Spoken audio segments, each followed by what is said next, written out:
Ano po, update. Nagtuwa na ako. Sa lahat yan, puti-puti na. And then, sorry. Hindi na kami mabagaki. Yan, yung mga pamamigay. Mga laruan. Gamit.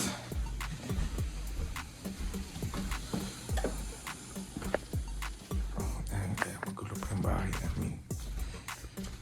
Makikita po. Ayan, ito pamimigay. So, makalat.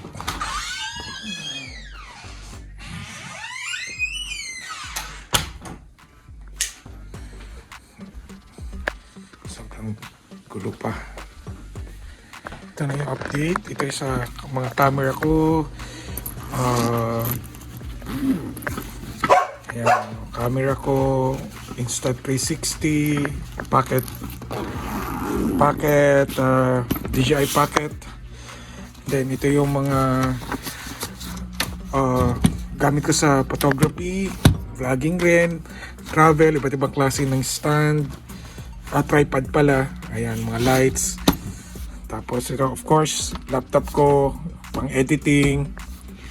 Ito yung computer, okay na, na box ko na siya. Yung mga documents namin, yung nagpa-process pa kami ng PR, andyan, naka-file pa rin yan. Kinikip lang namin for emergency purposes kung baka may mga kailanganin kami. So, andyan na. So, yan na, na-box ko na itong pang Christmas decors. So, ngayon, medyo yan pa lang yung na-arrange ko. Yung mga jackets. Siguro kalahati nito ipamimigay na namin, like mga hoodie. Pero karamihan yan, pamimigay ko na.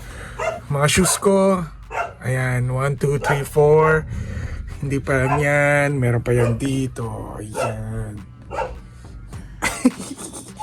Yan ang kaadikan ko sa mga shoes. So, yung iba dyan, hindi ko na wala ng original boxes. Pero, yung mga nabili, kasi yung lumipat kami from going to from Abu Dhabi here, hindi siya pwedeng hindi siya pwedeng ibagay ng with box para libre ako ng makasave ako ng space. So, marami akong pairs yun ng kahiligan ko, mga Lebron shoes, mga limited edition na mga hard to find. Pakita ko lang ito. Katulad nito, this is Shaquille Reebok. Yan. Ang mahal na nito sa StockX.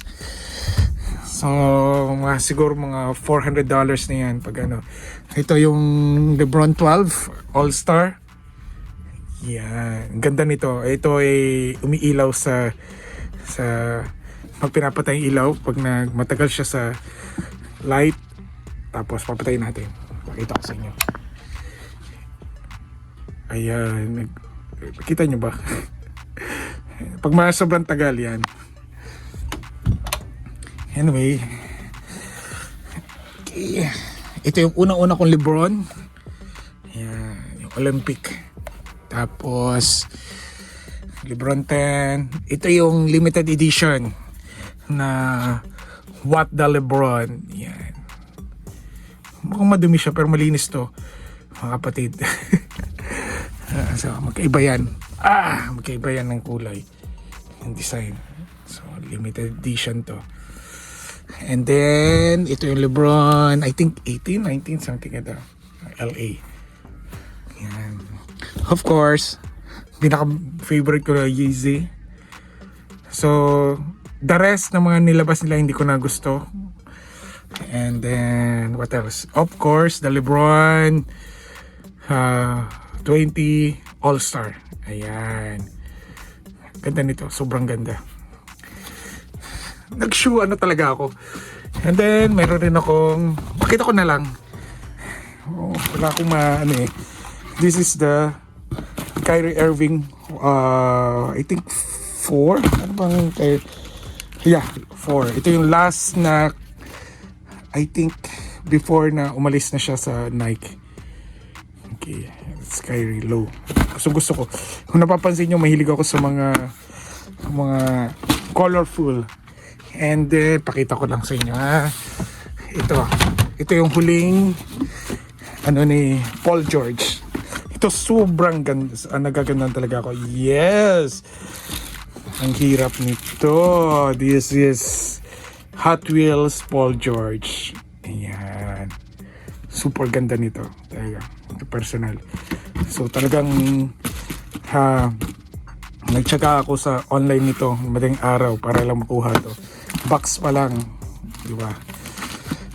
Okay. Pakita ko lang. Total.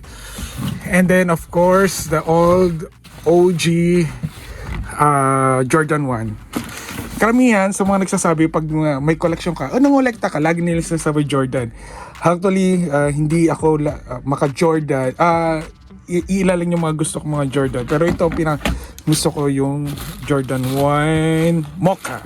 Yan.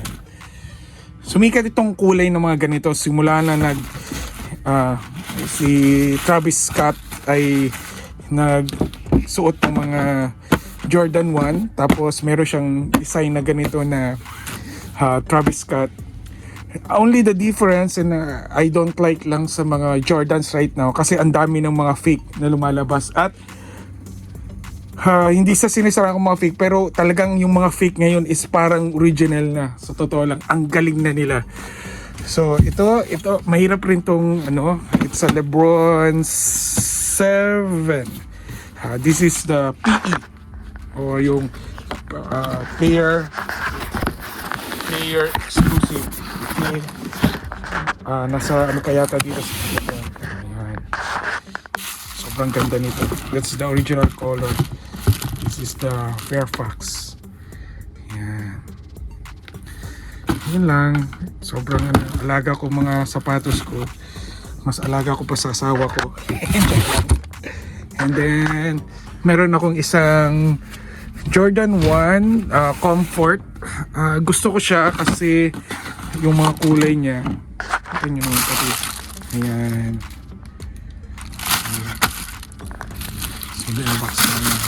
So every once a month ko yan nilinisan.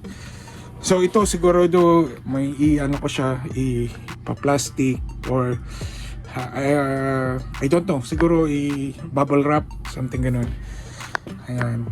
So, yun pa lang, medyo magulo pa lang yung isa sa mga kwarto, pero yung iba nilagay na namin yung iba kasi ngayon medyo humuokay na yung panahon. So yung ilan na lang for this week, siguro mag double digit na, so parang isang linggo na lang magagamit ng mga bata, din lahat mag-hoodie na sila or sweater na lang. Ayan. Yun lang po. Ito pa yung kung gaano pa kakalat. Ito yung mga ipapadala sa Pilipinas. And yan, na-segregate na yung mga pamimigay. Ang iilan. Ayan. Yung sa asawa ko, yan, nagbawas na rin siya. Pero pamimigay na rin yung iba dyan.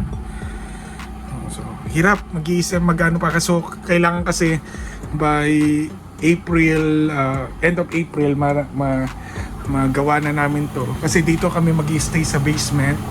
Kasi gagawing showroom. Magiging showroom itong taas para pag may mga gustong tumingin ng room, ng bahay, magiging presentable yung So dito kami, so kailangan ma-clear itong mga boxes. Unti-unti lang, mayroon pa naman kami more than 2 weeks para prepare ito. Kunting linis lang, and the rest siguro magdidikit lang dito, ayusin lang namin yung mga wallpapers, pero the rest is okay naman siya. Ayun. So ngayon, ito nakausap na namin yung real estate agent namin kahapon. So chinek niya na to, in-assess, binigyan kami ng mga suggestion kung anong dapat gawin, and binigyan kami ng comparative market analysis ng mga bahay dito na nakapaligid na nagbebenta para may idea kami kung magkano yung target na pwede namin ibigay na presyo para maging ah, ah, attracted sa mga buyer. So, yung suggestion sa amin na dapat within this spring season, mabenta siya o ibenta siya kasi mas malakas ang market kapag spring compare pagdating ng summer and fall season. So, kaya kami ngayon medyo nag-focus ngayon sa paglilinis, mag-ayos. Kasi balak namin before the end of April, matapos namin yung mga dapat i-repair, dapat mga ayusin so that by first week of May, may pasok na siya sa market. Kasi nga, gaya ng sinabi ko in the previous vlog, we're targeting na June 15 bago kami umalis, mabenta siya. Kung hindi naman, edi okay rin lang, magkakaroon lang ng agreement, pepperman lang sa mga tawag dito, mga attorneys, mga lawyers, para kahit wala kami dito ay tuloy-tuloy yung negotiation. Kung may mabenta man is permado na namin. So, ayun, yun for now, ngayon, yun lang yung update. Ito yung episode 2 ng aming paglilipat. Okay. So, actually yun lang yung pinagtara kong room kasi yun lang yung talagang maraming mga markings ng mga anak ko. Pinag sulatan ng mga color pencils, sari-sari na. So, yun lang yung inano namin. Pero the rest, mga patch-up na lang. Linis, konting linis lang. May mga konting mga hole. So, ano lang siya. Pasadaan lang ng pintura and masilya. And that's it. Okay lang. Hindi na namin masyadong gagastusan. Kasi,